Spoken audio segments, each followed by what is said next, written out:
하나님 말씀 보도록 하겠습니다. 창세기 49장 5절부터 7절까지의 말씀입니다. 창세기 49장 5절부터 7절까지의 말씀, 구약성경 78페이지에 있습니다. 제가 가진 성경으로는 창세기 49장 5절부터 7절까지의 말씀, 저 여러분이 한 절씩 교독하고 마지막 절은 합독하도록 하겠습니다. 교독합니다. 시므온과 레위는 형제여, 그들의 칼은 폭력의 도구로다. 내 호나 그들의 모의에 상관하지 말지어다. 내 영광아 그들의 집회에 참여하지 말지어다. 그들이 그들의 분노대로 사람을 죽이고 그들의 혈기대로 소의 발목 힘줄을 끊었음이로다. 합독합니다. 그 노여움이 혹독하니 저주를 받을 것이요 분기가 맹렬하니 저주를 받을 것이라. 내가 그들을 야곱 중에서 나누며 이스라엘 중에서 흩으리로다. 아멘. 네, 우리 주변에 있는 우리 어버이들에게 이렇게 인사하도록 하겠습니다. 고생하셨습니다. 네, 고생하셨습니다. 네. 그리고 주변에 어버이가 될 분들에게 이렇게 인사하겠습니다. 고생할 겁니다. 네. 네. 아직 고생하지 않은 분들과 이제 고생할 분들과 고생하신 분들이 있는데 오늘은 어버이 주일입니다. 그래서 아마 제가 이제 아까도 어느 권사님하고 얘기 나눠보니까 자녀들이 와가지고 용돈도 주고 케이크도 하고 이렇게 막 부르셨다고 이런 그 은혜의 시간들이 있었음을 또 얘기하셨는데요. 자녀는 주님께서 주신 그 태의 열매고 축복이라고 얘기했습니다. 화살통에 화살이라고 얘기했거든요. 그 자녀들을 잘 길러내시면 노후가 보장됩니다. 예, 여러분 근데 안 낳는 집도 많잖아요. 근데 믿음의 자녀들을 잘 길러놓으시면 노후 보장이 됩니다. 그래서 우리 그 권사님들, 집사님들, 나이 드신 분들만 따라하겠습니다. 우리 교회 청년들은 나의 노후 혜택이다. 예, 정말 믿으세요. 저는 그런 거 하고 싶습니다. 나중에 제 꿈이 권사님들, 장로님들, 나이 드신 연로한 집사님들 이름 딱 이렇게 넣고 봉투 넣어놓고 우리 청년들이 거기다가 후원원금 딱 하는 거예요. 그래갖고 교회가 우리 어르신들을 책임질 수 있는 그런 교회가 되기를 정말 소망하고 있습니다. 믿음의 자녀들을 잘 길러내셔서 어버이 주일에 원래 제가 행사 되게 크게 하고 싶었거든요. 근데 코로나 때문에 못해서 너무 죄송하고 우리 빨리 이게 끝나갖고 다음에는 정말 기쁨의 은혜를 같이 나누었으면 좋겠습니다. 네, 오늘은 창세기 95번째 강해입니다. 진짜 많이 했죠, 그죠? 예, 계속 가네요. 창세기 49장 5절부터 7절까지 말씀을 가지고 저주 같은 특권이라는 제목으로 하나님 말씀 증거하도록 하겠습니다. 네, 오늘은 레위입니다. 여러분 지난 시간에 살펴보신 시므온과 똑같은 내용의 예언과 그 축복을 받았습니다. 그죠? 우리 뭐 이렇게 살펴보시고 이제 이야기하시고 또 나누시면서 이해하셨겠지만 이 야곱이 12아들들을 축복한 내용은 각 아들 한 사람 한 사람만 가지고 얘기를 하면 이거 축복이라고 말할 수 없습니다. 그죠? 오늘 본문 보세요. 오늘 본문 보시면 7절에 분명히 뭐라고 얘기하냐면 그 노여움이 혹독하니 저주를 받을 것이요라고 얘기했단 말이에요. 그죠? 저주라는 단어가 직접적으로 들어가 있고 그 시므온과 레위에게는 야곱의 입술을 통해 저주라는 단어가 선포되어졌습니다. 그런데 성경은 이 전체 내용을 다 모아가지고 뭐라고 얘기하냐면 우리 28절 한번 보시겠어요? 49장. 이들은 이스라엘의 12지파라. 이와 같이 그들의 아버지가 그들에게 말하고 그들에게 뭐였대요? 축복하였다. 바라크. 정말 축복하였다라는 단어가 쓰였어요. 축복하였으니 곧 그들 각 사람의 분량대로 축복하였더라라고 얘기합니다. 그러니까 이걸 어떻게 이해하시면 되냐면 그 각 사람의 역할대로 축복하였다라고 보시면 돼요. 그리고 여러분 제가 지금까지는 한 번도 말씀을 안 드렸지만 이게 마지막 이제 12번째 아들이 딱 끝나고 나면 이 전체 메시지가 이 아들들 12명에게 선포되었던 모든 예언이 어떻게 하나의 축복으로 연결되는가를 제가 설명을 드릴 거예요. 그러고 나면 그렇게 되는 거구나라고 보실 수 있습니다. 그런 차원에서 지금 저희가 하나들 살펴보는 것은 이 모든 내용들이 그 아들에게서 종결되어지는 것이 아니라 이 아들들의 이야기를 쭉 이어나가면서 하나님이 야곱의 입술을 통해 그 아들들에게 하고 싶었던 말들이 있으셨던 거고 첫 번째 창세기 독자였던 출애굽한 이스라엘 백성들에게 이 얘기를 하시는 거예요. 그리고 지금 이 성경을 읽고 있는 저와 여러분에게도 하나님이 동일하게 그때 말씀하셨던 것처럼 지금도 말씀하고 계신 겁니다. 이 내용들을 통하여서 우리가 오늘 은혜를 누릴 텐데 오늘은 이 내용을 우리 레위에게 집중해서 보도록 하겠습니다. 이 레위는요 세 번째 아들입니다. 세 번째 아들이어서 그 야곱의 12아들들 가운데 레아의 아들입니다. 레아의 아들이었고 이 레아가 자기가 르우벤과 시므온을 낳은 이후에도 그 남편의 사랑을 못 얻는 그 장면 속에서 이 레아가 다시 한번 아들을 얻음으로 말미암아 선언하는 내용이 성경에 등장합니다. 우리 2번 먼저 볼게요. 창세기 29장 34절입니다. 그가 또 임신하여 아들을 낳고 이르되 내가 그에게 세 아들을 낳았으니 내 남편이 지금부터 나와 연합하리로다 하고 그의 이름을 레위라 하였으며 라고 얘기합니다. 이 레위라는 이름이 히브리어로는 레비라는 발음인데 달라붙다, 연합된 이런 뜻이에요. 근데 이게 이 레비라는 단어의 어원이 뭐냐면 바로 연합하리로다라고 쓰였던 라바입니다. 라바, 히브리어. 라바라고 하는 이 단어가 뜻이 뭐냐면 연결하다, 연결되다, 빌리다. 그러니까 이건 어원이고 그 어원에서 파생된 단어가 이 레비예요. 이해되시죠? 라바가 어원이고 그 라바에다 파생된 단어가 레비라는 단어인데 이게 같은 내용이에요. 같은 내용인데 지금 이 레위가 연합되라라고 하는 그 선언으로서 태어난 아들이었습니다. 이 아들이 이제 그 레아가 어떤 소망이 있었냐면 이 아들을 낳고 나서 드디어 내 남편이 나와 연결될 것이다. 그 전까지는 어떤 마음이었냐면 이 부인은 자기 남편과 연결됨을 못 느끼는 거예요. 결혼을 했는데 내가 정실 부인인데 그 자리에 있지 못하는 남편이 있는데 없는 것 마지도 못한 그런 상황 속에 있는 여인이었던 거예요. 근데 이 여인이 아이를 딱 낳으면서 내가 이제 남편이 나랑 연합하겠구나라고 하는 기대감과 소망을 가졌다라고 성경은 이야기합니다. 그런데 이렇게 태어난 이렇게 출생한 레위라는 이 아들이 누구와 연합을 했는가? 그는 항상 자기의 바로 위의 형이었던 시므온과 연합을 했다는 거예요. 그 연합에서 한 일이 뭐냐? 자 보겠습니다. 창세기 34장 25절부터 31절 말씀입니다. 제3일에 아직 그들이 아파할 때 야곱의 두 아들 디나의 오라버니 시므온과 레위가 각기 칼을 가지고 가서 몰래 그 성읍을 기습하여 그 모든 남자를 죽이고 칼로 하몰과 그의 아들 세겜을 죽이고 디나를 세겜의 집에서 데려오고 야곱의 여러 아들이 그 시체 있는 성읍으로 가서 노락하였으니 이는 그들이 그들의 누이를 더럽힌 까닭이라. 그들이 양과 소와 나귀와 그 성읍에 있는 것과 들에 있는 것과 그들의 모든 재물을 빼앗으며 그들의 자녀와 그들의 아내들을 사로잡고 집 속의 물건을 다 노략한지라. 야곱이 시므온과 레위에게 이르되 너희가 내게 화를 끼쳐 나로 하여금 이 땅 주민 곧 가나안 족속과 브리스 족속에게 악취를 내게 하였도다. 나는 수가 적은즉 그들이 모여 나를 치고 나를 죽이리니 그러면 나와 내 집이 멸망하리라. 그들이 이르되 그가 우리 누이를 창녀같이 대우함이 옳으니까 라고 얘기했어요. 자 여기 보니까요 우리가 알 수 있는 건 지금 이 레아의 직접 낳은 아들이 르우벤, 시므온, 레위, 유다, 스불론, 이사갈이에요. 그죠? 그리고 그 레아의 몸종이었던 실바가 갓과 아셀을 낳아서 12아들 가운데 총 8명의 아들이 이 레아 라인에서 나온 아들들입니다. 이제 더 친했겠죠. 더 가까웠고 그 중에서 르우벤하고 시므온, 레위, 유다, 스불론, 이사갈은 그러니까 레아가 직접 낳은 아들이에요.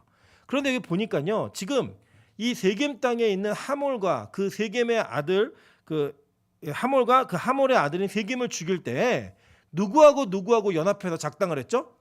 시므온과 레위가. 그러니까 이 두 아들은 이상하게 보면 형제들이 이렇게 계시면 저희 어머니 세대만 해도 6남매, 7남매가 그냥 일반적인 일이었잖아요.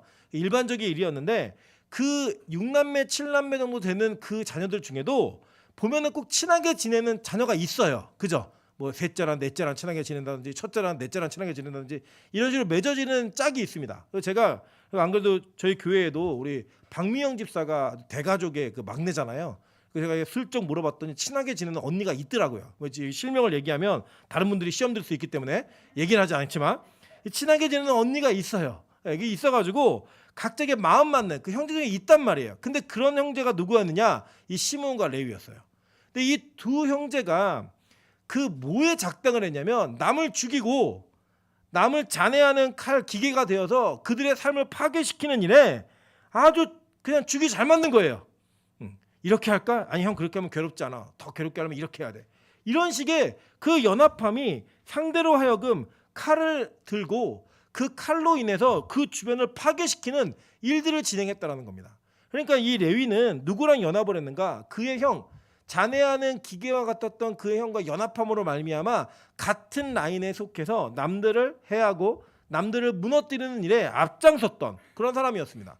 여러분 이 두 아들이 얼마나 잔인했냐면 이 할례를 받았던 세겜 땅의 하몰의 족속을 다 죽인 이후에 그 형제들에 가갖고 내가 다 죽여놨으니까 우리 가서 약탈해 갖고 오자라고 얘기해서 남들에게 그 약탈을 동참시키는 그런 잔인함이 있었습니다.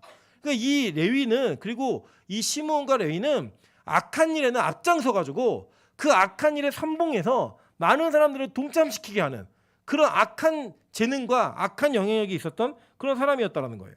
그래서 우리 인간은요, 이 땅에 살면서 누구랑 연합하는가를 통해 그 연합이 어떤 결과를 낳게 되는가를 여지없이 보이는 인생을 살고 있다는 겁니다. 우리 보통 그런 얘기 많이 하잖아요. 걔 애는 참 착한데 친구를 잘못 만났어. 애는 참 착한데 집안을 잘못 만났어. 애는 괜찮은 애인데 회사를 잘못 만났어. 학교를 잘못 갔어. 이런 일들을 얘기하면서 우리 인간의 삶 가운데 누군가와의 관계성, 그 연합함이 우리의 인생을 어떻게 만들어가고 이끌어가는가를 성경은 계속적으로 말하고 있다는 거예요. 그중에 하나님은 우리의 연합함이 우상들과 연합하였을 때 어떤 일들이 벌어지는지를 성경에서 폭로하고 고발하고 있음을 살펴보게 됩니다. 먼저 호세아 4장 17절부터 19절입니다. 에브라임이 우상과 연합하였으니 버려두라. 그들이 마시기를 다하고 이어서 음행하였으며 그들을 부끄러운 일을 좋아하느니라. 바람이 그 날개로 그를 쌌다니 그들이 그 제물로 말미암아 부끄러운 일을 당하리라 라고 얘기합니다.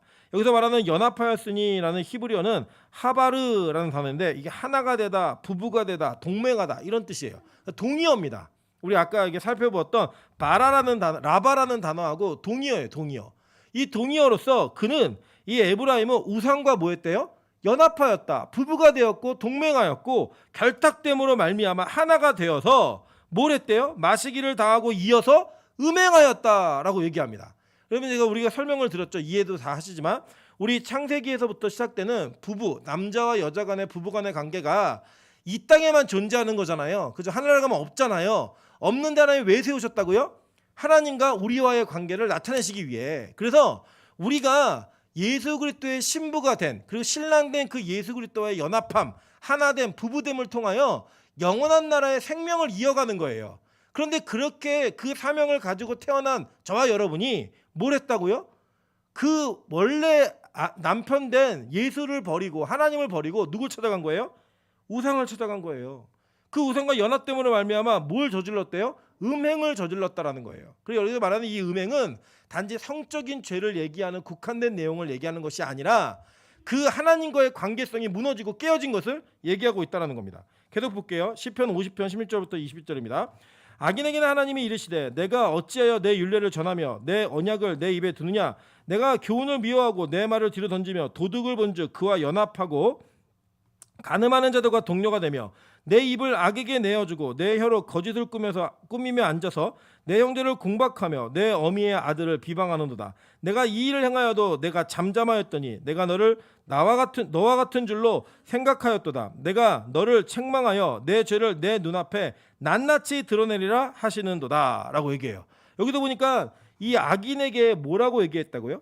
네 율례를 전하며 언약을 내 입에 두지 말라 해요.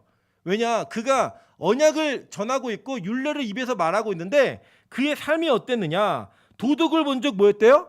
연합을 했대요. 이 연합하다라는 이 히브리어가 바로 라짜라는 단어인데 기뻐하다, 찬성하다, 호의적으로 받아들이다 이런 뜻이에요. 그러니까 기뻐함으로 연합한 거예요. 도둑질 할래? 그랬더니 그거 어떻게 해? 그랬더니 그래? 그렇게 좋은 방법이 있었어? 수고하지 않고 남의 것을 얻는 그런 방법이 있어? 그래, 같이 하자. 나 찬성. 네가 앞장서. 내가 최선을 다해 도울게. 이런 연합함이 누구에게 있었다고요? 악인에게 있다는 거야. 악인.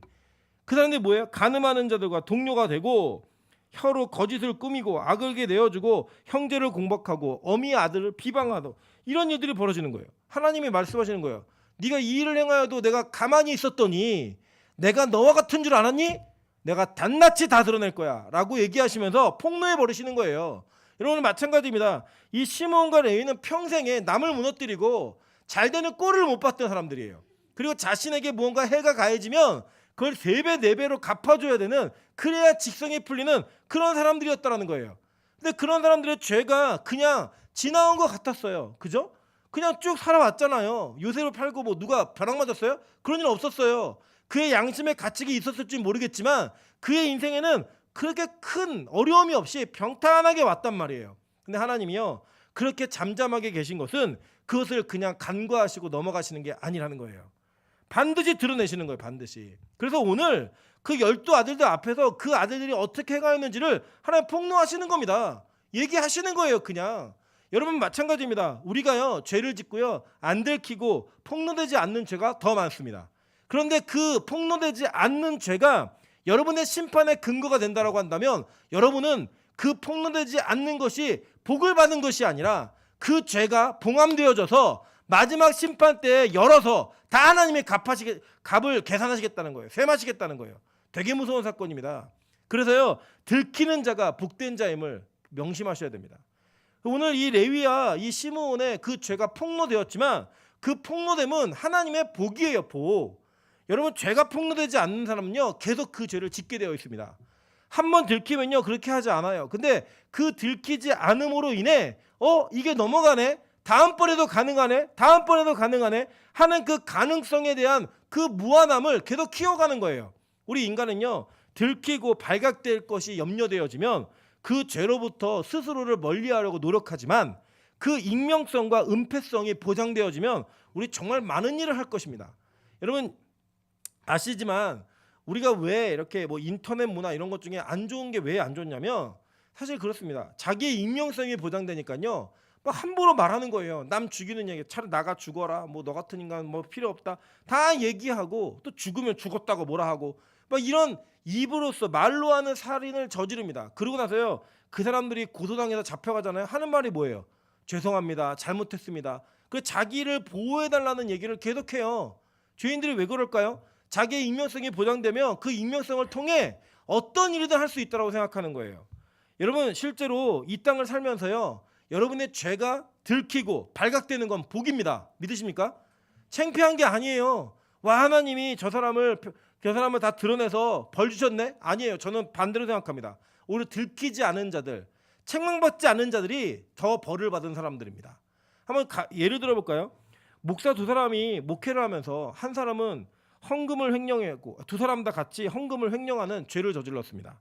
근데 한 사람은 그것이 발각되어서 그 발각됨으로 말미암아 뭐 교인들의 지탄과 뭐 여러 가지 교회에서의 불이익을 당하고 뭐 해고당하고 뭐 교회의 사역지를 잃게 되었습니다. 그리고 그 사람이 아무것도 하지 못한 채 평생 회개하고 주님 앞에 잘못을 고하다가 그가 천국에 갔다라고 우리가 가정을 한번 해봅시다. 반대로 두 사람이 똑같이 헌금 횡령을 했는데 한 사람은 들키지 않았습니다. 들키지 않고 평생 존경받고 훌륭한 목사로 칭찬을 받다가 그의 마지막 영면 때까지 아무런 죄가 드러나지 않은 채 이 세상을 마감했다고 우리 다정하겠습니다.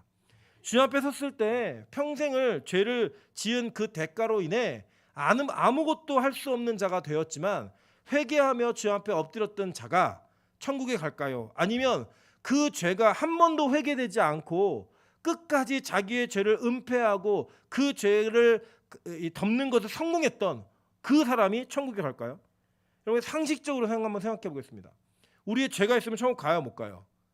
못 가죠. 그죠? 그 죄를 인해서 죄가 있음에도 불구하고 천국 갈 수 있는 유일한 방법은 그 죄의 문제를 해결하는 거예요. 그죠? 해결하는 거예요. 그러니까 한 사람은 그걸 해결했어요. 한 사람은 해결하지 못했고요. 그런데 우리가 이 땅에서 볼 때는 누가 복받은 자예요? 우리는 들키지 않은 자를 복받은 자라고 얘기한다고요. 그런데 성경은 뭐라고 얘기해요? 폭로되어지고 드러난 자가 복받은 자라고 얘기하는 거예요. 하나님은 시므온도 레위도 살리기를 원하셨습니다. 그래서 그들의 죄를 폭로시킴으로 인해 드러내게 함으로 인하여서 그들의 죄악이 예수 그리스도 안에서 해결될 수 있는 기회를 여셨다는 거예요.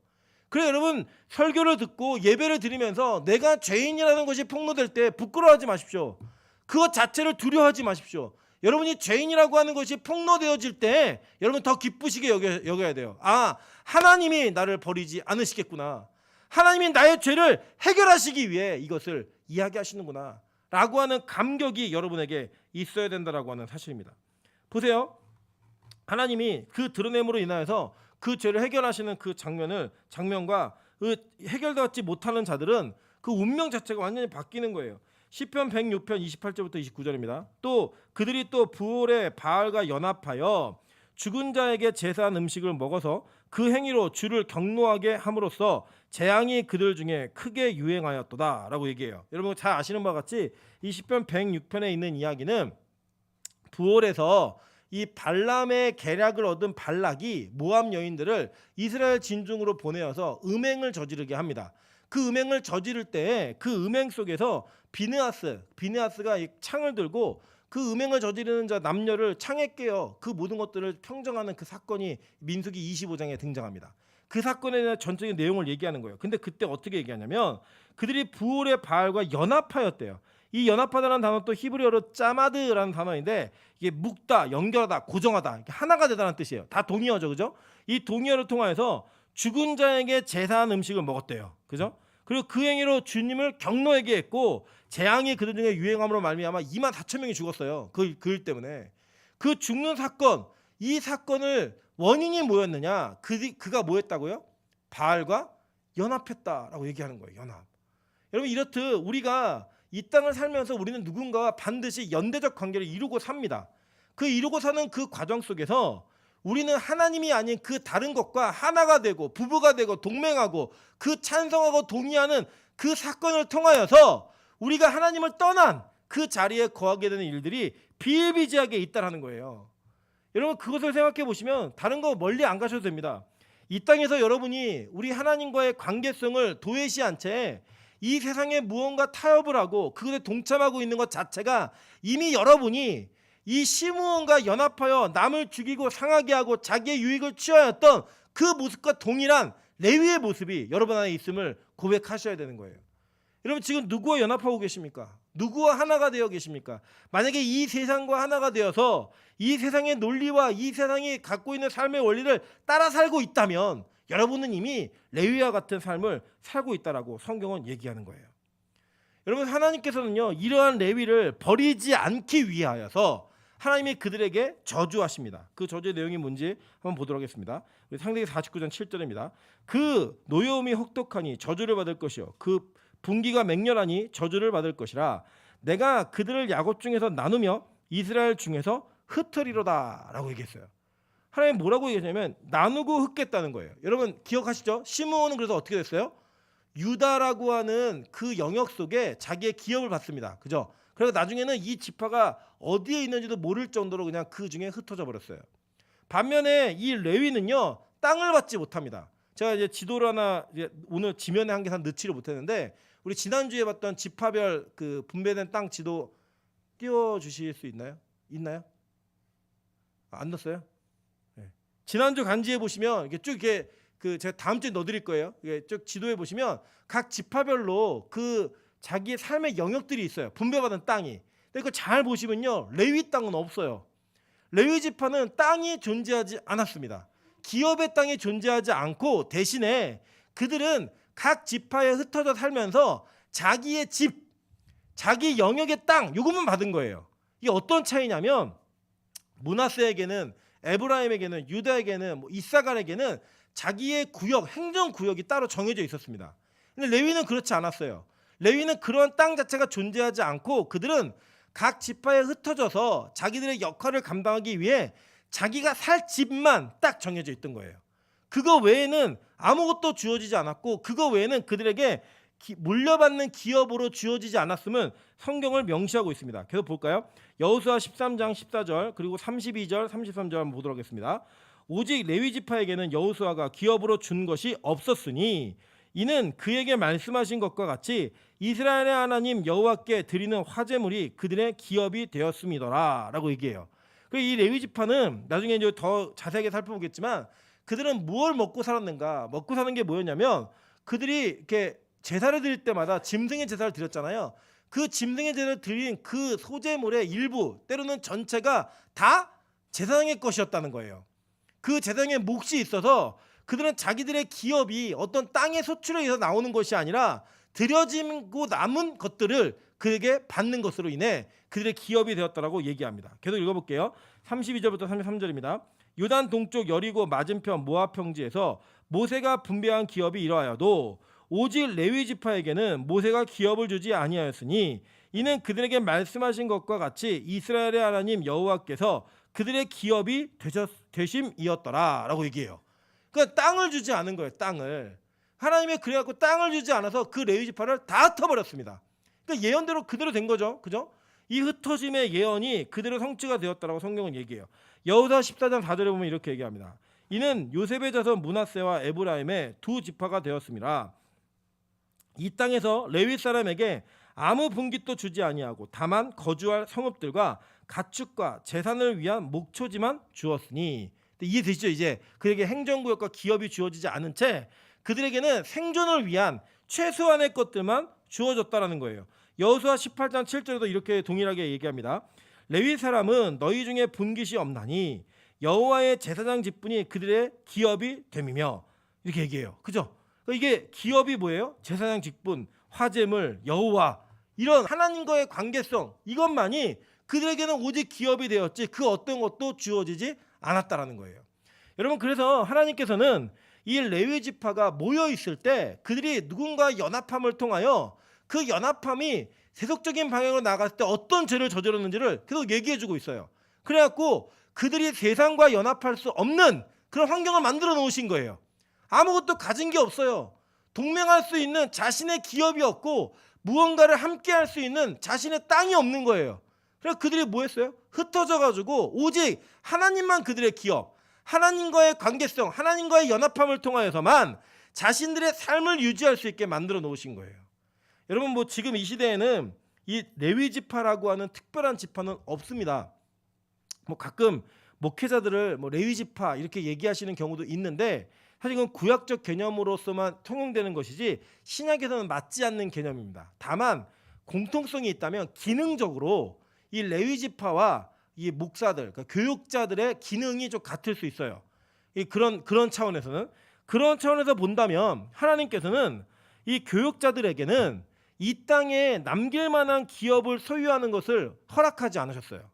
자, 그렇다고 뭐 교육자들이 못 살았는가? 그렇지 않아요. 여러분, 이제 잘 이렇게 보시면 됩니다. 제가 이 얘기는 우리 교회 전체와 앞으로 우리 교회가 발전했을 때 그 모습을 우리가 기대하면서 말씀드리는 거니까 지금이라고 오해하시면 안 돼요.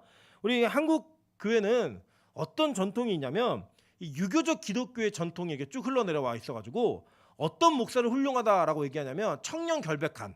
그러니까 뭐 예를 들어 뭐 제가 여러분에게 존경받을 수 있는 한 가지를 우리 인간의 그 인본에 의지해서 선택하는 이런 거예요. 제가 광주에서부터 이 서울 중계동까지 매일 자전거로 출퇴근하는 거예요.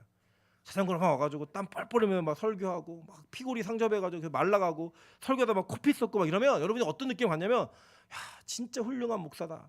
그 광주에서부터 자전거를 타고 오면서 설교 준비도 다 하고 그 피를 흘리면서 설교 시간을 멈추지 않고 설교하는 그걸 참 우리가 귀하게 여기자, 이렇게 생각하실 거예요. 반대로 제가 기사 하나 딱 두고 여기까지 와서 딱 설교하고 그 차 타고 딱 가고 이러면, 야, 목사가 배때기가 불러가지고 그럼 막 살찌고 막 되게 뚱뚱하니까 살찌고 저 인간 더럽게 많이 처먹나 보다 막 이러면서 하나님의 그 경건함이 떨어져 있는 불경건한 목사다, 이런 인식과 이미지가 여러분 안에 자리 잡을 겁니다.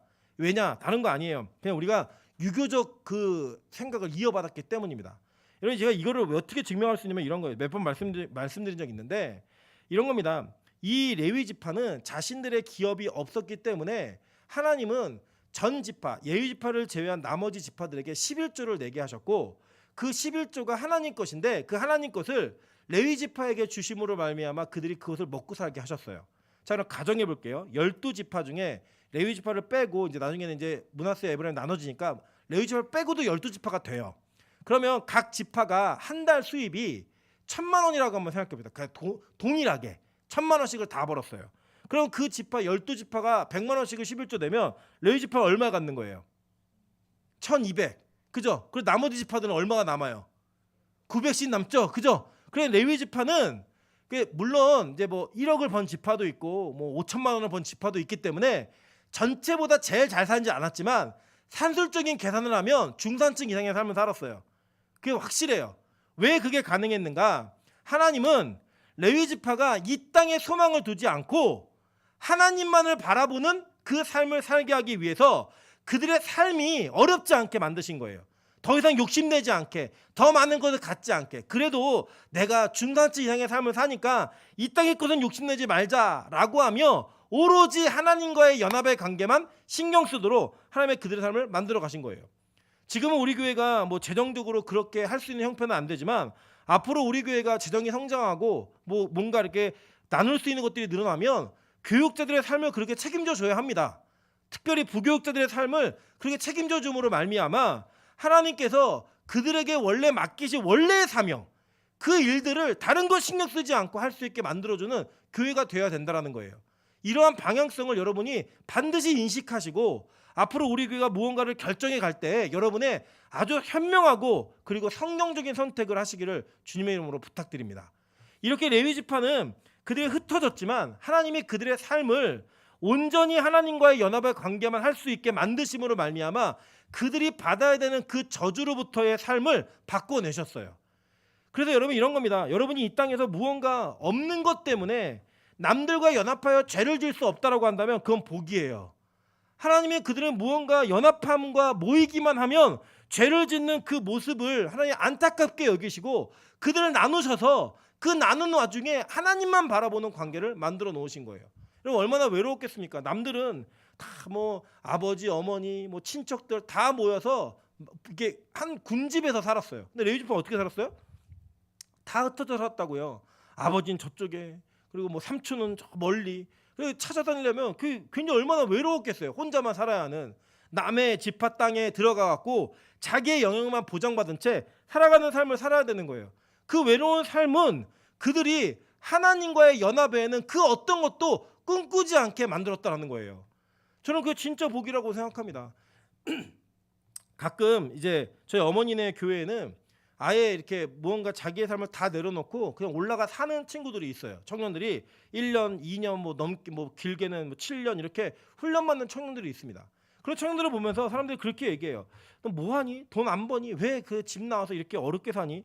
그런데 그들의 고백 가운데 다 공통되고 동일한 고백이 뭐냐면 여기에 있는 것이 자신들이 갇혀 있는 게 아니라 자기들이 보호받고 있다는 거예요. 보호받고.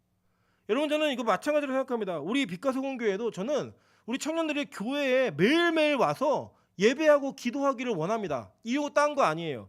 우리는요 세상에 있으면 세상과 연합함을 즐기고 그 연합함을 누리고자 하는 모습들로 살아가는 게 너무나 지극히 당연한 겁니다. 우리 지난 토요일에도 어떤 토요일인가요? 금요일인가 어떤 자매가 탁 왔는데 완전 이 화장도 뽀샤시하게 하고 옷도 달달하게 뭐 엄마 옷 훔쳐 입었는지 뭐 이렇게 자기 원래 입지 않던 옷을 입고 교회 온 거예요. 너무 예쁘게. 그 어디 갔다 왔니? 그랬더니 갔다 온 거예요. 세상에 친구들을 만나고 왔다는 거예요. 그 친구들을 만나기 위해 이 정도는 해줘야 된다는 거예요. 안 되면 내가 이제 안 되니까. 그래서 제가 이렇게 얘기했어요. 네가 진짜 영빨을 받으면 거기에 전신갑주 티를 입고 가는 게 영빨이야. 그리고 저도 우리 교회 나중에 할 거예요. 우리 이제 여름 되면 우리 교회 티셔츠를 만들 거예요. 촌스럽게, 최대한 촌스럽게 만들어가지고 그 티가 이 중계동에 막 돌아다니게 할 거예요. 저 어디 상표야? 우리 빛가소금 상표야. 너무 촌스러운 거예요. 그 촌스러움의 티를 입고 세상의 화려함에 있는 그 아이들 속에 들어가 앉아 있는 거예요. 어디 가도 우리 애들 찾을 수 있게. 되게 촌스럽다. 빛가소금이네. 이렇게 할 수 있게. 왜 그런 일을 하는가? 다른 거 아니에요. 우리의 연합함은 하나님과의 관계 속에 있지 세상의 관계 속에 있지 않다라는 거예요. 여러분 그거를 벗어나지 못하면요. 여러분은 항상 이 세상과 비교하며 살아야 되는 거예요. 어떤 비교를 하느냐? 내가 저 사람보다 더 높은 위치에 있나? 내 연봉이 쟤보다 높나? 내 차가 더 좋은 차인가? 내가 더 좋은 환경에 있나? 나는 어떤 걸 누리고 살고 있지? 이런 걸 매일 비교하며 살아야 되는 거예요. 하나님은요 아예 레위에게 그것을 원천적으로 봉쇄하셨어요. 그냥 흩어져서 그냥 너 나만 보고 살아. 우리 그 노래도 있잖아. 넌 나만 바라봐. 노래 있잖아 노래. 예. 그걸 부르며 사는 거예요. 그냥 주님만 바라보면서 그 어떤 것도 신경 쓰지 않고 사는 그 삶. 그게 하나님과의 온전한 연합의 삶이라고 성경은 얘기하는 거예요. 여러분 이렇게 살면 이렇게 살아야 되는 자들을 하나님은요 그 사람이 살았기 때문에 그렇게 인정해 주신 게 아니라 그렇게 살 수밖에 없게 만드셨어요. 보실래요? 하나님은요 장자를 선택해서 만드십니다. 볼게요. 출애굽기 2장 1절부터 6절 그리고 10절입니다. 레위 가족 중 한 사람이 가서 레위 여자에게 장가들어 그 여자가 임신하여 아들을 낳으니 그가 잘생긴 것을 보고 석 달 동안 그를 숨겼으나 더 숨길 수 없게 되매 그를 위하여 갈대 상자를 가져다가 역청과 나무 진을 칠하고 아기를 거기 담아 나일 강가 갈대 사이에 두고 그의 누이가 어떻게 되는지를 알려고 멀리 섰더니 바로의 딸이 목욕하려 나일강으로 내려오고 시녀들은 나일 강가를 거닐 때에 그가 갈대 사이에 상자를 보고 시녀를 보내어 가져다 열고 그 아기를 보니 아기가 우는지라 그가 그를 불쌍히 여겨 이르되 이는 히브리 사람의 아기로다. 그 아기가 자라매 바로의 딸에게 데려가니 그가 그의 아들이 되니라. 그가 그의 이름을 모세라 하여 이르되 이는 내가 그를 물에서 건져내었음이라 하였더라 라고 얘기합니다. 자, 이게 모세 이야기죠. 여러분 이게 잘 보시는 것처럼 재밌는 장면이 뭐냐면 레위는 이 창세기 50장까지 이렇게 이 저주 같은 축복을 받고 그냥 끝나요. 그리고 출애굽기로 넘어가서 이 전체 야곱의 70인의 명단이 나옵니다. 애굽으로 내려간. 그리고 나서 제일 먼저 등장하는 이름이 바로 누구냐면 하나님의 선택된 사람이 모세인 거예요. 근데 하나님은 이걸 어떻게 시작하냐면 레위 남자와 레위 여자가 결혼했더라 이걸로 끝이에요. 그게 시작이에요. 여러분 그 시대에 얼마나 훌륭한 사람들이 많았겠어요. 자기 삶을 잘 만들어냈던 그런 사람들이 얼마나 많았겠어요.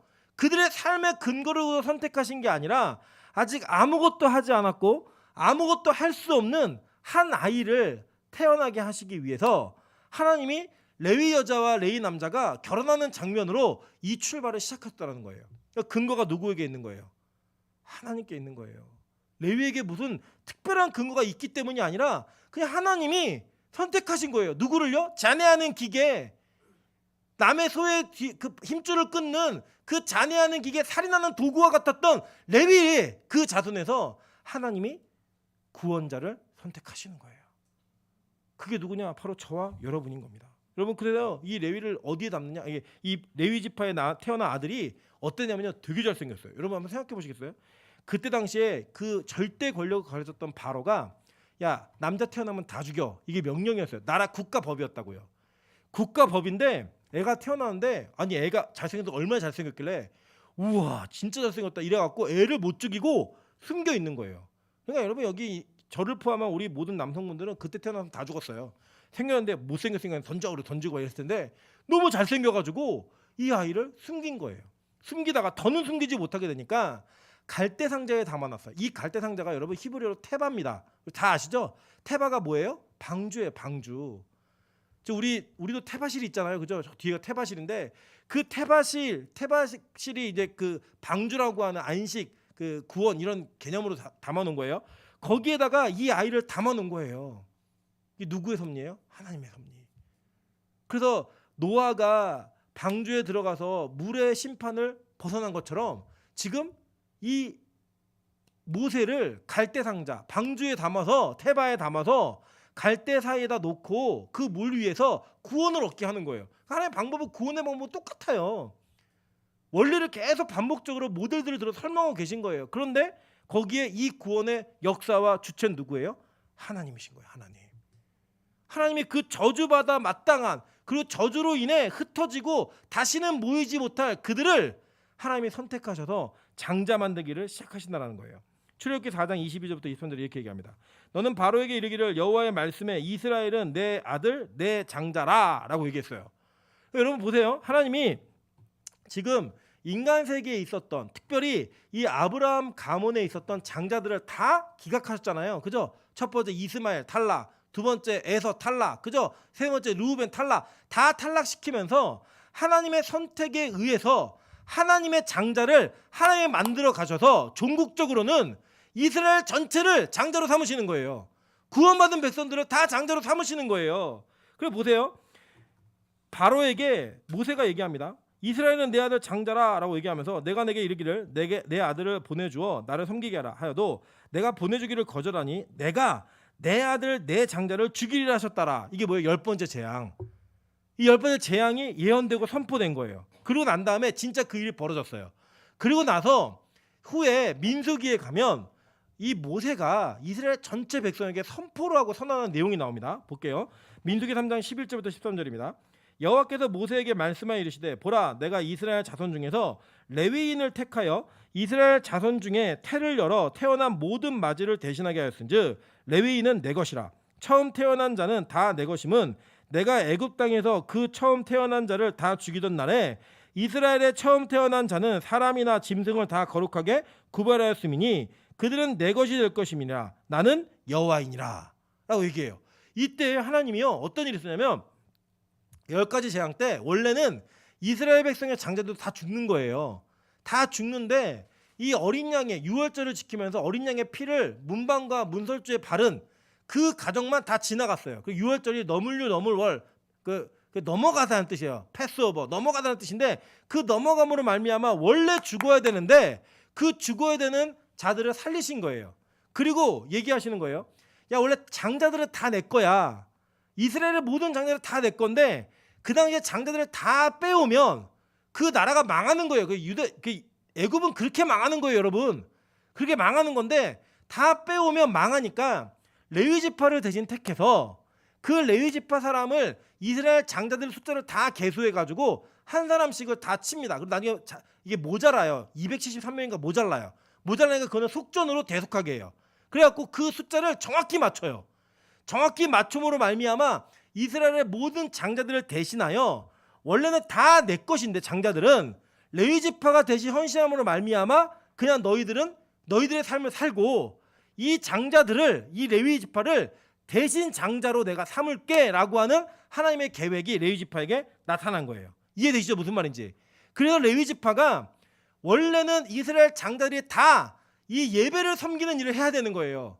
그 해야 되는 일을 대신함으로써 그들이 자신들의 삶을 이어갈 수 있는 영위가 가능했던 거예요. 이해되시죠? 그러니까 이 레위 지파는 이스라엘 전체 장자를 대신한 장자권을 부여받는 거예요. 그러니까 여러분 보세요. 장자는 혈통으로 이어지는 게 아니에요. 하나님의 선택으로 이어지는 것이고 그 선택을 통하여 하나님은 그 장자권을 계속 자신의 선택에 맞추어서 이어가시는 거예요. 그래서 나중에는요 어떤 일이 벌어지냐면 히브리서에 가면 7장, 8장, 9장에 야 레위는 불완전한 장자야. 진짜 장자인 예수 그리스도는 유다 지파 멜기세덱의 반차를 쫓아서 더 큰 하나님의 제사장으로 내가 선택했어 라고 하는 내용을 선언하시는 거예요. 그러니까 이 구약의 장자의 선택에 대한 흐름을 이해하지 못하면 뜬금없이 유다 지파에서 예수 그리스도가 나오는 게 이해가 잘 안 되는 거예요. 근데 그걸 성경은 아주 친절하게 설명하고 있는 겁니다. 근데 이것이 왜 가능했는가? 그리고 이렇게 선택한 자들에게 하나님 무엇을 요구하셨는가 한번 보도록 할게요. 출애굽기 32장 25절부터 29절입니다. 모세가 본즉 백성의 방자하니 이는 아론이 그들을 방자하게 하여 원수에게 조롱거리가 되게 하였습니다. 이에 모세가 진문에 서서 이르되 누구든지 여호와의 편에 있는 자는 내게로 나오라 하매 레위 자손이 다 모여 그에게로 가는지라. 모세가 그들에게 이르되 이스라엘하는 여호와께서 이렇게 말씀하시기를 너희는 각각 허리에 칼을 차고 진 이문에서 저문까지 왕래하며 각 사람이 그 형제를 각 사람이 자기의 친구를 각 사람이 자기의 이웃을 죽이라 하셨느니라. 레위 자손이 모세의 말대로 행하매 이 날에 백성 중 3,000명 가량이 죽임을 당하니라. 모세가 이르되 각 사람이 자기의 아들과 자기의 형제를 쳤으니 오늘 여호와께 헌신하게 되었느니라. 그가 오늘 너희에게 복을 내리시리라 라고 얘기해요. 자, 이게 잘 보세요. 지금 이 창세기 49장에서는 레위하고 이 레위에게 시몬과 레위에게 어떤 저주가 임했고 예언이 임했냐면 그들의 칼은 폭력의 도구다라고 얘기했어요. 그죠? 그다음에 그들은 분노대로 사람을 죽였다라고 얘기해요. 그러면서 그들의 모임에 함께하지 말아라라고 얘기했던 그 자신의 분노대로 휘둘렀던 칼, 남을 잔해하는 기계처럼 죽였던 칼들이 이제는 하나님의 칼로 사용되는 거예요. 하나님의 칼이 되어서 그들이 뭘 했냐면 이게 어떤 사건이냐면 이 사건 전에 무슨 사건이 있었냐면 출애굽기 32장에 모세가 산에 올라가서 내려오지 않음을 보고 이스라엘 백성들이 아론에게 요구합니다. 야 모세가 안 내려오니까 빨리 우리 신을 만들어내라. 우리가 섬길 수 있는 신을 만들어내라고 얘기해서 이 아론이 주저하다가 야 그럼 너희들 금고리 다 갖고 와라고 해서 이들이 금을 다 내놔요. 그 금을 주물러 부어가지고 송아지를 딱 내놓습니다. 그리고 이게 너희를 애굽에서 인도하는 신이다라고 얘기하니까 그들이 그 앞에서 먹고 마시고 춤추며 화목제를 드려요. 번제와 화목제를 예배 드린 거예요. 그 앞에서 그 예배를 드렸던 그 장면을 보고 이 모세가 큰일 난 거예요. 난리가 난 거예요. 그래서 거기 가가지고 그 십계명을 깨뜨립니다. 깨뜨린 이유는 화가 나서가 아니라 그 계약서가 존속되면 다 죽어요. 얘네가. 그러니까 빨리 깨뜨리고 얘기하는 거예요. 여호와의 편에 사람 나와. 그랬더니 레위 지파가 다 나온 거예요. 그래서 명령하는 겁니다. 지금부터 진 이쪽 끝부터 저쪽 끝까지 왕래하면서 걸리는 사람은 그게 친구든 부모든 자식이든 다 죽여. 그때 그들이 그 칼을 자신들의 힘으로 자신의 분노대로 뽑았던 칼을 여호와의 분노를 담아 뽑는 거예요. 이제는 자기의 분노로 뽑는 게 아니라. 그래갖고 진 이쪽 끝부터 저쪽 끝 다니면서 걸린 사람을 다 죽였습니다. 그랬더니요, 모세가 뭐라고 얘기하냐면, 너희가 오늘 자기의 아들과 자기 형제를 쳤으니 오늘 여호와께 헌신하게 되었다라고 얘기하면서 너희에게 복을 내리시리라 라고 얘기하는 거예요. 근데 그들이 예전에는 자신들 힘대로 사용했던 칼을 이제는 하나님의 힘대로 사용하는 칼로 바꿔낸 거예요. 누가요? 하나님께서 그렇게 하게 만드신 거예요. 택하심으로 말미암아. 그래서 히브리서 12장 22절부터 23절 볼게요. 그러나 너희가 이룬 곳은 시온산과 살아계신 하나님의 도성인 하늘의 예루살렘과 천만 천사와 하늘에 기록된 모들의 모임이요, 장자들의 모임과 교회와 만민의 심판자이신 하나님과 및 온전하게 된 의인의 영들과 라고 얘기하면서 천국의 백성들을 뭐라고 얘기했어요? 장자들의 모임이라고 얘기했다고요. 여러분, 이게 뭘 의미하는 거냐면 이런 겁니다. 하나님은요, 내가 구원할 자들을 선택하시는 거예요. 선택하셔서 그들을 장자로 만들어 가시는 거예요. 타고난 혈통이나 조건이 그들을 만들어낸 게 아니라 그 혈통에 따라 만들어진 빚어진 그 인간의 혈통을 따라 인본으로 선택하는 것이 아니라 철저한 신본에 의해서 하나님의 백성들을 하나님 스스로 선택하시는 겁니다. 그리고요, 그 사람을 그렇게 헌신된 자로서 만들어 가시는 거예요. 그래서 그들이 이렇게 했기 때문이 아니고 그들이 선택받았기 때문에 일이 이루어지는 거예요. 그리고 그 일이 이루어짐으로 말미암아 그 하늘의 장자가 된 백성들이 하늘에 입성하게 되는 것이고 그 천국에서 장자들의 모임을 이루게 되는 거예요. 그리고 여러분, 여기 앉아 있는 우리 모두는 천국의 장자들의 모임에 현현되어진 현실이에요. 여러분이 진짜 여러분의 의지와 여러분의 선택으로 예배하고 있는 것이 아니라 하나님의 선택과 하나님의 의지에 의해 이 자리에 앉아 예배하는 것이고, 그 의지에 의해 예배하는 모든 자들은 하나님의 선택에 의해 만들어진 자라고 성경은 얘기하고 있는 거예요. 우리 옆 사람에게 이렇게 인사하겠습니다. 장자시군요. 우리 다 장자인 거예요. 장자. 그렇게. 그랬더니요, 이 저주를 받았던 레위가요, 가장 큰 특권을 얻게 되는 그 장면이 민수기 33장에 선언되어집니다. 민수기 33장 8절부터 11절입니다.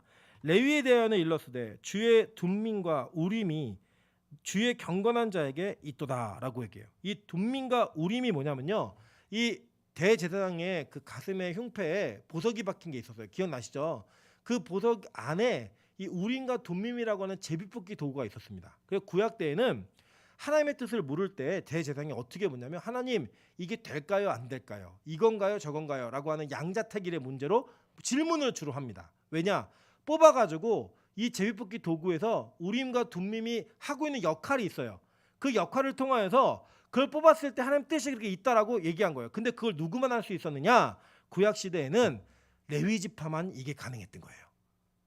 그 레위 지파만 이걸 할 수 있었어요. 주께서 그를 마사에서 시험하시고 무리바 무을가에서 그와 다투셨도다.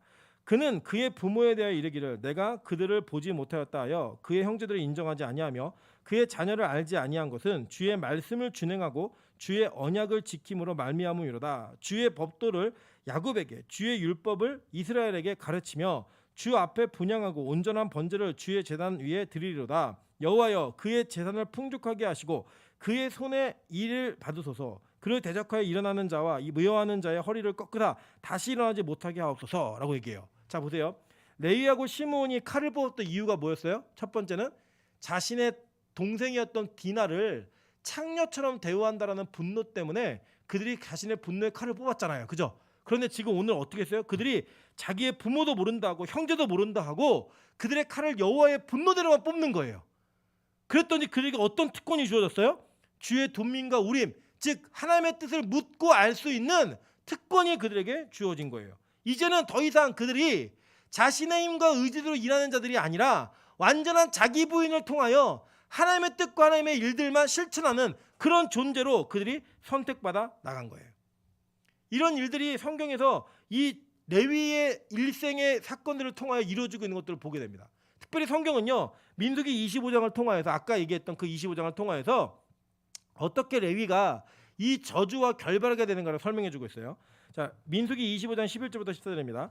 제사장 아론의 손자 엘르아살의 아들 비느하스가 내 질투심으로 질투하여 이스라엘 자손 중에서 내 노를 돌이켜서 내 질투심으로 그들을 소멸하지 않게 하였도다. 그러므로 말하라. 내가 그에게 내 평화의 언약을 주리니 그와 그의 후손에게 영원한 제사장 직분의 언약이라. 그가 그의 하나님을 위하여 질투하여 이스라엘 자손을 속죄하였습니다. 죽임을 당한 이스라엘 남자 곧 미디안 여인과 함께 죽임을 당한 자의 이름은 시므리니 살루의 아들이요 시므온인의 조상인 가문 중에 한 지도자이며 라고 얘기해요. 여러분, 이전에 이 레위가 자기 형인 시므온과 연합해서 남들을 죽이는 자였는데 그의 후손이었던 비느하스가 뭘 했냐면 자기의 그 형제였던 시므온의 족장 중 하나가 미디안 여자와 음행하는 걸 보면서 그의 칼을 들어 그와 연합하지 아니하고 하나님과 연합함으로 그 창을 그 여인과 그 남자의 배에 꽂아버리니까요, 하나님이 그에게 영원한 제사장 직분의 언약을 주신 거예요. 평화의 언약을. 그렇게 레위가 결발하는 겁니다. 여러분, 우리는요 이 땅을 살면서 우리가 레위 같은 존재가 되어서 항상 살고 있었어요. 그죠? 세상과 연합하고 우상과 연합하고 그렇게 살았는데 그 연합한 자들을 선택하셔서 하나님이 뭘 하게 하시냐면 죄와의 싸움, 즉 이 시므온과 같은 결합함으로 말미암아 연합됨으로 말미암아 이 세상의 것들을 취하고 추구했던 우리들에게 하나님이 이제는 그것을 우리의 창을 들어 여호와의 질투와 분노로 꽂아내기를 원하시는 거예요. 그 꽂음으로 말미암아 영원한 평화의 언약인 제사장의 언약이 우리에게 주어진다라는 거예요. 그럼 멋지지 않습니까? 성경은 그래서 일부러 이 시므리가 시므온이님을 아주 정확하게 표현하고 있는 거예요. 이전에 여러분이 연합하던 분들이 누구셨어요? 이전에 여러분이 연합했던 존재가 뭐였어요? 만약에 그것이 하나님을 기뻐하시지 않는 것이라면 여러분 지금 하나님의 분노의 창을 드셔야 됩니다. 분노의 칼을 뽑으셔야 돼요. 그래서 그것이 여러분의 부모든 형제든 자녀이든 그것을 끊어낼 수 있는 그 믿음, 그게 바로 이 시므온과 결탁했던 레위가 자기의 저주를 끊어냈던 것처럼 이 세상에 심판받아야 될 저와 여러분이 그 심판으로부터 벗어날 수 있는 유일한 길이라고 성경 우리에게 가르치고 있는 거예요. 이걸 뭐라고 얘기하느냐? 자기 부인이라고 얘기하는 겁니다. 여러분, 예수님께서요 신약의 레위들에게 이것을 동일하게 요구하십니다. 볼게요. 누가복음 14장 25절부터 27절입니다. 수많은 무리가 함께 갈새 예수께서 돌이키사 이르시되 무릇 내게 오는 자가 자기 부모와 처자와 형제와 자매와 더욱이 자기 목숨까지 미워하지 아니하면 능히 내 제자가 되지 못하고 누구든지 자기 십자가를 지고 나를 따르지 않는 자도 능히 내 제자가 되지 못하리라. 이게 레위에게 그대로 요구됐던 거 아니에요? 레위 지파가요 그걸 자기의 삶으로 보였잖아요. 칼을 들고 그게 내 이웃이든 친척이든 가족이든 자녀든 부모든 다 죽였어요. 다 끊어냈다고요. 다 그 끊어냄을 통하여서 그에게 복을 주셨던 그 하나님께서 오늘 우리에게 요구하시는 거예요. 나를 따르고자 하는데 자기 부모와 처자와 형제와 자매와 더욱이 자기 목숨까지 미워하지 아니하면 내 제자가 되지 못하리라. 여러분, 이게 너무 가혹하다고 생각하지 않으셨어요? 근데 실제 구약 때도 동일한 일이 있었다니까요. 여호와의 편에 선 자들, 여호와의 편에 선 그 레위가 뭘 했느냐? 그들은 자기들의 형제들에게, 자기들의 부모들에게 칼을 겨누고 그 칼을 하나님의 분노대로 휘둘렀어요. 그리고 그것을 하나님께서는 평화의 언약으로 삼으셨다는 거예요. 그래서 시편 106편 30절부터 30절 이렇게 얘기하는 겁니다. 18번입니다. 그때 비느하스가 일어서서 중재하니 이에 재앙이 그쳤도다. 이 일이 그의 의로 인정되었으니 대대로 영원까지로다. 이해되시죠? 무슨 말인지. 이게요 바로 중재자의 모습이라는 거예요. 여러분, 제사장은요 중재자입니다. 중재자.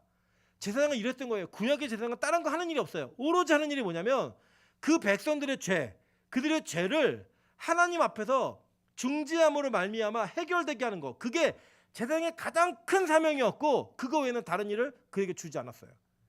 그거 했던 게 제사장들의 모습이었다고요. 그 중재함으로 말미암아 여호와의 질투로 일어섰던 비느하스가 그들에게 임했던 그 역병을 끝내고 모든 것들을 정리한 거예요. 하나님의 분노의 칼을 들어서 그 창으로 말미암아. 그게 지금 이 시대에 저 여러분에게 요구되고 있는 거예요. 저 여러분이 반드시 걸어야 될 그 사명이라는 거예요. 왠지 아세요? 보세요. 베드로전서 2장 9절 19번 먼저 보겠습니다. 뭐라고 얘기했냐면 번호가 잘못됐네요. 예. 제가 여러분 많으면 이게 힘드실까 봐 일부러 이렇게 번호를 트릭을 썼습니다. 예. 두 번째 두 번째 아니고 19번 하나밖에 없네요. 19번 베드로전서 2장 9절입니다. 그러나 너희는 뭐래요? 택하신 족속이요 왕 같은 뭐래요? 제사장들이요 거룩한 나라요 그의 소유가 된 백성이니. 그러니까 여러분 베드로가요 구약의 모든 사건을 그대로 다 이해하고 있는 거예요. 그걸 이해한 전제를 가지고 지금 이 얘기하는 거예요. 뭐라고 얘기해요? 너희는 택한 족속이라는 거예요.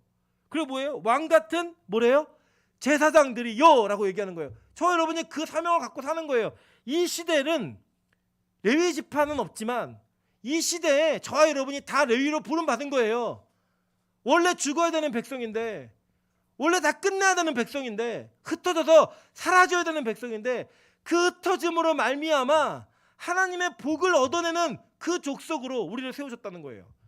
이 세상과 이 세상의 죄악들을 중재하는 중보자로서 그 가운데 있는 자로서 제사장의 역할이 있었다는 것처럼 우리가 그 일을 감당하게 하나님 우리를 세우셨다는 거예요. 그게 바로 제사장의 사명인 거였던 거예요. 그 모습이었던 거예요. 여러분 혹시 여러분의 부모나 자녀나 형제들이 죄를 짓고 있는 모습을 여전히 그냥 방관하는 모습으로 바라보고 계십니까? 여러분 지금 레위의 사명을 감당하지 못하고 있는 겁니다. 그들과의 연합이 나의 삶에 이 땅의 삶에 유익이 있기 때문에 그들에게 말하지 않고 그것을 유지하는 것에 목적을 두고 관계를 맺고 있다면 여러분은 여전히 잔해하는 기계, 폭력의 도구로서 사용받고 있는 레위일 수도 있습니다. 이제 우리 선택해야 합니다. 저주 같은 특권을 얻었던 레위가 될 것인가, 아니면 저주로 끝나는 레위가 될 것인가. 하나님은 여러분을 선택하셨습니다.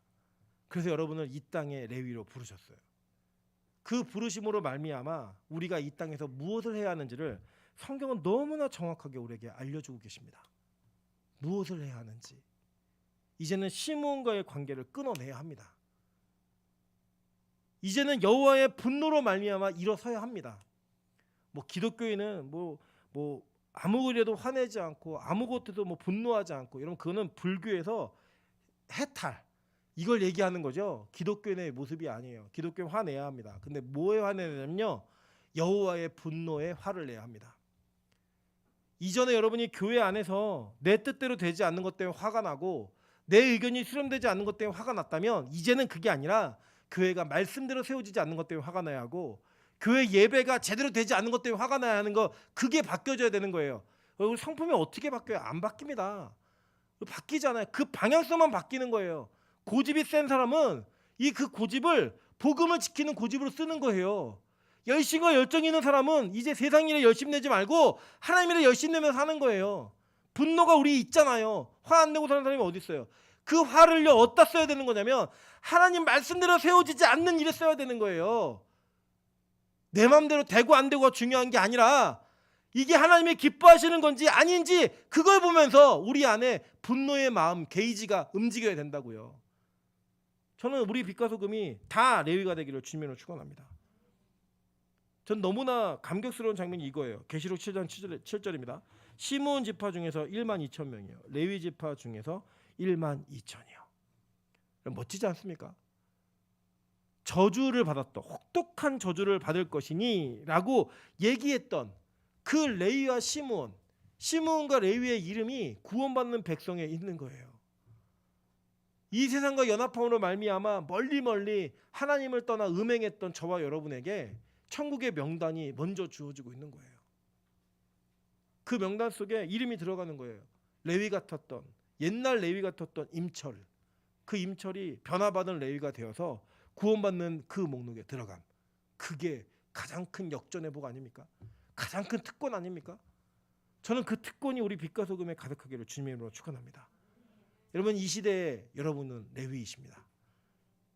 이제 여러분이 무엇을 해야 할지, 어떤 분노로 분연하게 일어나서 옛날 과거와의 결별, 저주와의 결별을 해야 될지를 결단하십시오. 저는 다 모릅니다. 여러분이 무슨 죄를 짓고 있는지, 어떤 죄악 속에 살고 있는지 몰라요. 오히려 천주교의 신부는 더 좋을 것 같아요. 다 알잖아요. 고해성사하니까. 뭐 제가 무슨 죄를 저질렀, 몰라요. 전 모르지만 하나님이 이 성경 본문을 통해 우리 빛과 소금에 이 말씀하셨다면 저는 분명한 뜻이 있다라고 생각합니다. 그 여러분 각자가 이전과의 결별해야 될 문제가 분명히 있다라고 생각합니다. 그것과 반드시 결별함으로 인하여서 저주받는 레위가 아니라